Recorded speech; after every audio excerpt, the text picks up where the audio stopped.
Okey, Assalamualaikum. Kita jumpa untuk episod seterusnya untuk siri tingkatan 5 paper Terengganu. Kita berada dalam tajuk radioaktif. Apa maksud tindak balas reputan tersebut? So, akan kata dia adalah satu proses unsur yang tidak stabil. So, sebelah kiri awak ni tidak stabil mereput menjadi unsur yang lebih stabil. Macam mana? Adakah dia reput jadi unsur stabil macam tu saja? Tidak. Dia akan juga memancarkan dengan memancarkan sinar radioaktif spontan. Tulis sikit kenapa proses itu boleh terhasil. Okey, soalan seterusnya dia tanya jenis reputan. Jenis reputan awak kena tengoklah balance antara kiri kanan.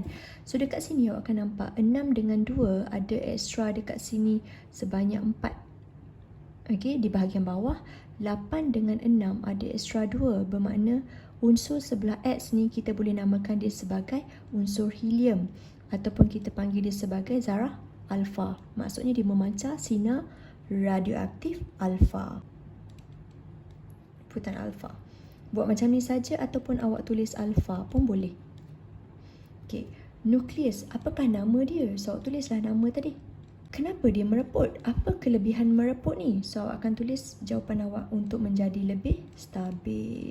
Kita berada dalam tajuk elektronik. So, dekat sini awak akan nampak device. So, dia tanya komponen X mempunyai rintangan yang tinggi pada waktu gelap. Ni dan rintangan yang rendah pada waktu cerah.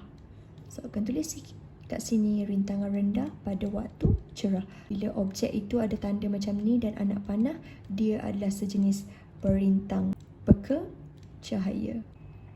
Okey, diberi nilai rintangan untuk Rx ini dan diberi voltan pada ST ini.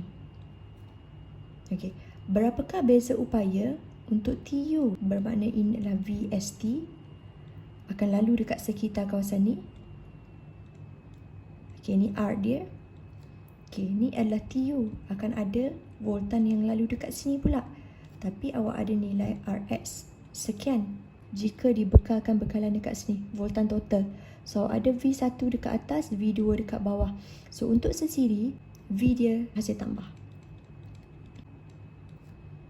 Ini yang pertama. Ni yang kedua.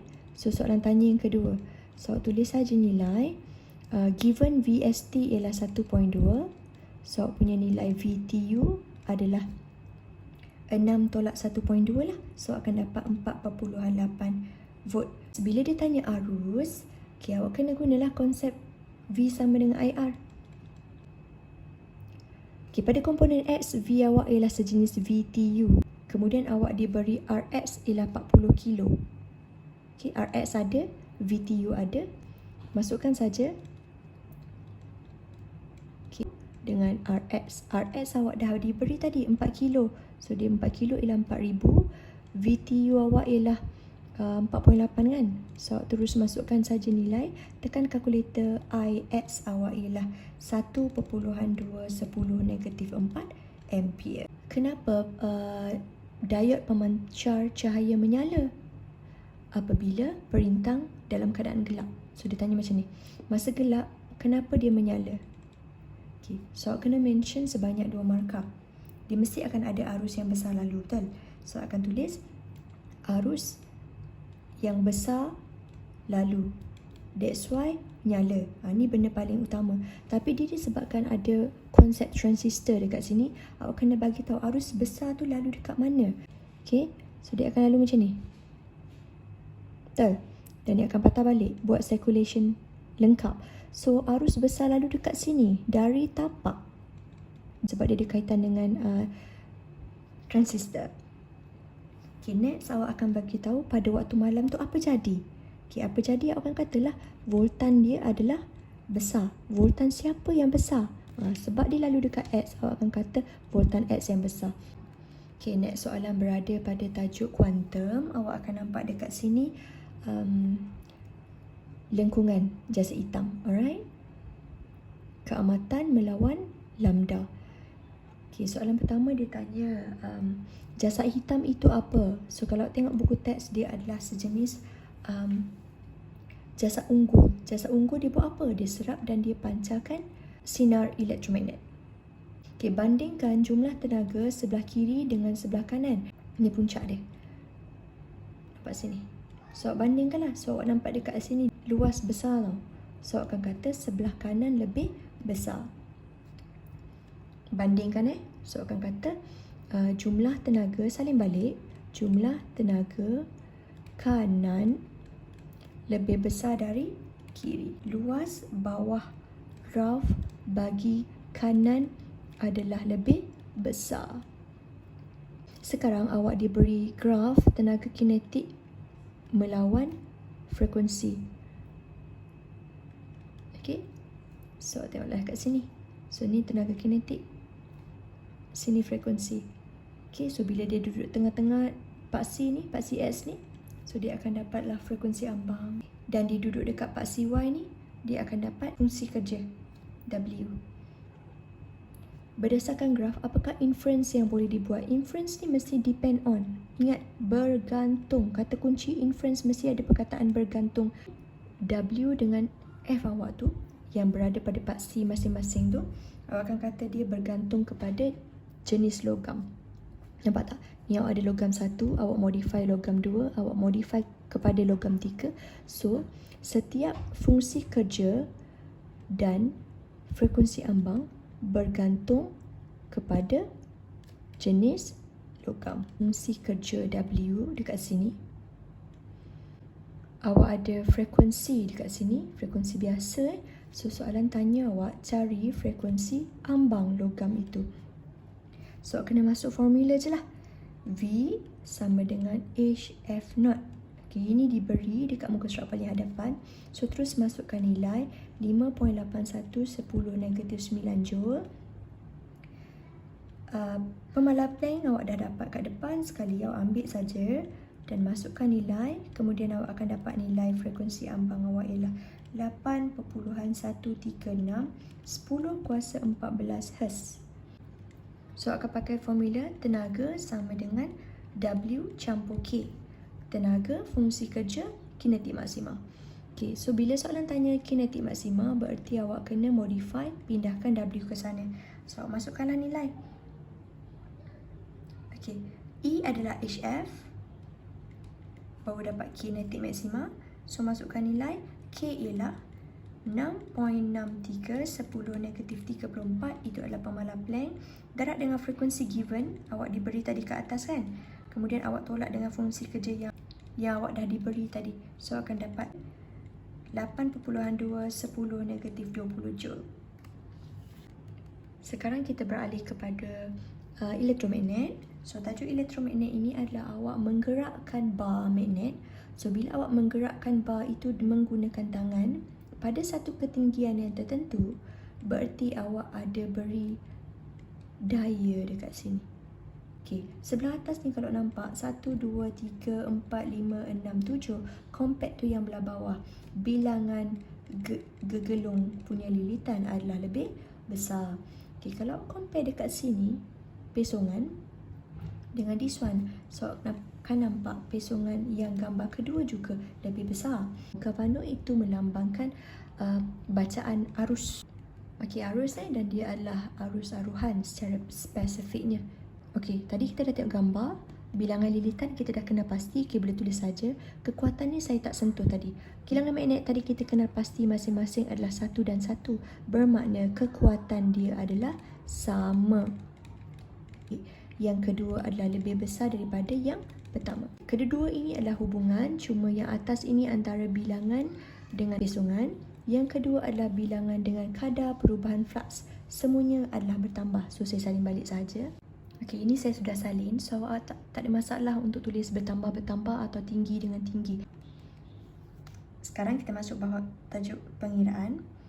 So, akan nampak dekat sini pengiraan awak melibatkan sini ada V1, sini ada N1 dan N2. Sekunder ialah 2, primer ialah 1. So, this one pula adalah V2, 12. So, teruslah. Okey. Dan dekat atas ni kalau baca habis, dia akan kata power given. Apakah arus yang kedua? Sebab dia tanya yang kedua. So, masukkan saja dalam formula. P sama dengan IV. Power awak given 24. I awak tak tahu. V awak diberi tadi kan? Sudah catat. So, awak punya I adalah 2 ampere. Apa yang akan berlaku kepada gegelun sekunder sekiranya voltan itu dikurangkan? So, bila voltan kedua itu dikurangkan, apa yang akan berlaku kepada arus sekunder? So, balik pada formula P. P sama dengan IV. Saya buang P ni, saya nak tengok hubungan dia dengan V. Sebab dia tanya I dengan V, betul? So, alih ke sana, awak akan nampak apabila V berkurang, I akan bertambah. Hubungan dia berkadar songsang. So, akan tulis berlaku I yang bertambah. Okey, tajuk nombor 8 ialah tajuk kekenyalan. Awak nampak spring saja, awak dah boleh tahulah dia ada kaitan kekenyalan. Okey, hukum fizik. So, bila dia melibatkan F sama dengan Kx, hukum itu terhasil daripada Hooke. Hukum Hooke. Okey, awak diberi daya 300. Awak diberi pemanjangan X. So, ambil semula formula F sama dengan Kx. Letakkan nilai daya. Okey, awak punya pemalar tak tahu, K tak tahu. X itu jangan jadikan dia cm. Sebab daya dia memang jisim darab pejutan, betul? Awak punya ini adalah M, S negatif 2 kg. Berarti awak punya unit mesti meter. So, awak kena tukar 10 cm ini kepada meter. Okey, awak akan dapat 0.1. Tekan kalkulator. K awak akan dapat 3000 Newton meter tolak 1.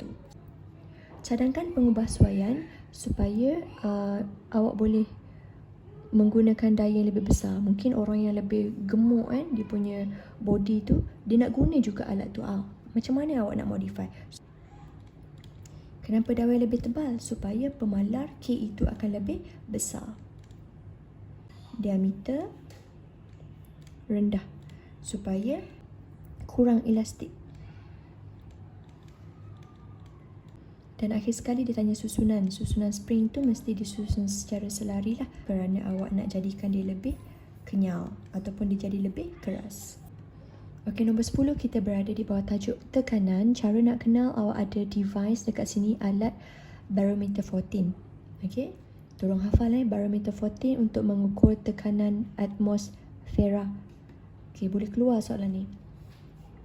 Okey, apa yang dimaksudkan dengan tekanan atmosfera? So, ambil test pad awak sebab dia berada dekat section C. So, awak tulis maksud awak. Dia adalah daya per unit luas. Macam mana dia bekerja? So, akan katalah mula-mula awak kena naik dan turunkan bag menggunakan skru. Ini bag dia. Awak letak bag tu, kemudian awak adjust skru pelaras.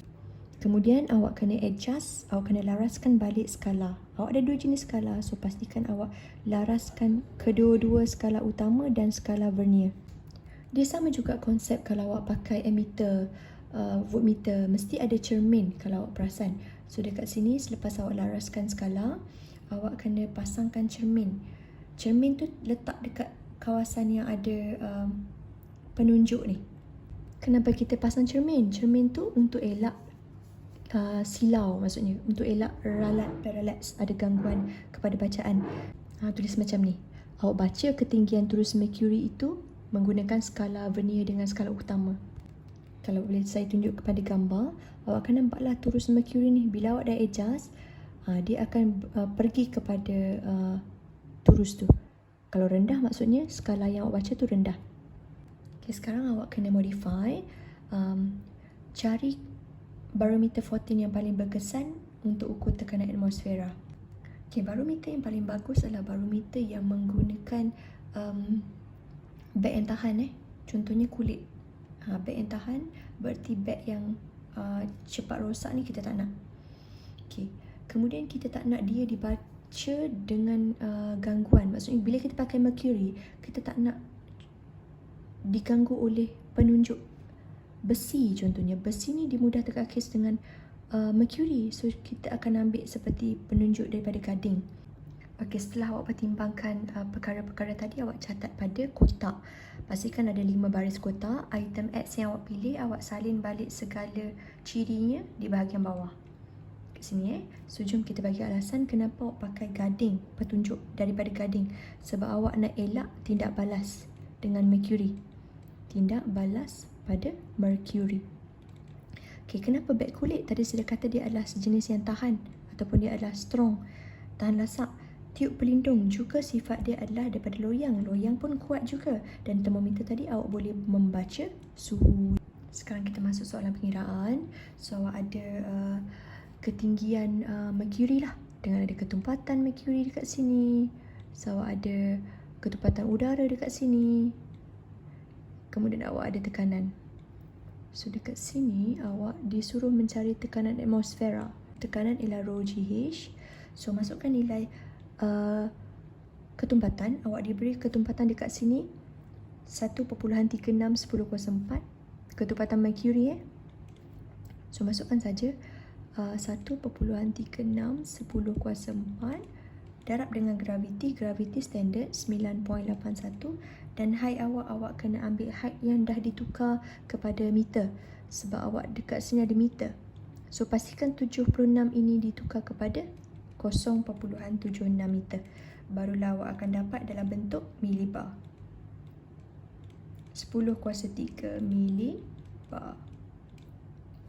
Okay, nombor 2. This is number 1. Okay, sekarang awak disuruh untuk mencari ketinggian gunung. So, untuk dapat ketinggian, awak akan anggap tekanan kiri dan tekanan kanan sama. Masukkan nilai rho pada formula rho GH ni. Okay, bila gravitinya sama, awak boleh padam graviti. So, this one yang paling kiri adalah udara. Yang paling kanan ialah Mercury. So, ketumpatan udara awak dah ada kat sini.